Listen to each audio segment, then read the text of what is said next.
शिरोळ नगरपालिकेतील प्रशासकीय कर्मचारी वेळेत कामावर हजर राहत नसल्याचा प्रकार उघडकीस आल्यानंतर नगरपालिकेच्या कारभारात शिस्त आणण्यासाठी नगराध्यक्ष व उपनगराध्यक्षांनी कडक पाऊल उचललं। दुपारी 1 वाजेपर्यंत अनेक कर्मचारी कामावर उपस्थित न राहिल्यानं संतप्त झालेल्या नगराध्यक्ष व उपनगराध्यक्षांनी थेट नगरपालिकेच्या मुख्य गेटलाच कुलूप लावलं। नियमित वेळेत कार्यालयात हजर न राहणाऱ्या कर्मचाऱ्यांना गेटच्या बाहेर थांबवण्यात आलं। या अचानक घेतलेल्या निर्णयामुळे नगरपालिकेतील प्रशासकीय यंत्रणेत एकच खळबळ उडाली आहे। नागरिकांची कामं वेळेत होत नसल्याच्या वारंवार तक्रारी येत असताना कर्मचारी जबाबदारीनं कामावर हजर राहत नसतील तर हे अजिबात खपवून घेतलं जाणार नाही असा स्पष्ट संदेश या कारवाईतून देण्यात आला आहे। यानंतर संबंधित कर्मचाऱ्यांना कार्यालयात बोलावून त्यांना समज देण्यात आली। यावेळी उपनगराध्यक्ष पृथ्वीराज सिंह यादव यांनी सर्व प्रशासकीय अधिकारी व कर्मचाऱ्यांना स्पष्ट शब्दात ताकीद दिली। शिरोळ नगरपालिकेतील प्रत्येक कर्मचारी हा जनतेचा सेवक आहे। वेळेवर कार्यालयात उपस्थित राहणे ही केवळ शिस्त नव्हे तर नागरिकांप्रती आपली जबाबदारी आहे।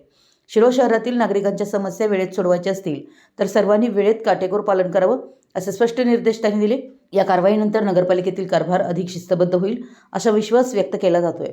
उपनगराध्यक्ष पृथ्वीराज सिंह यादव यांनी शिरोळ नागरिकांच्या प्रश्नासाठी घेतलेले ठोस पाऊल नागरिकांमध्ये चर्चेचा विषय ठरलाय। अनेक शिरोळवासियांनी या निर्णयाचं स्वागत करत समाधान व्यक्त केलं।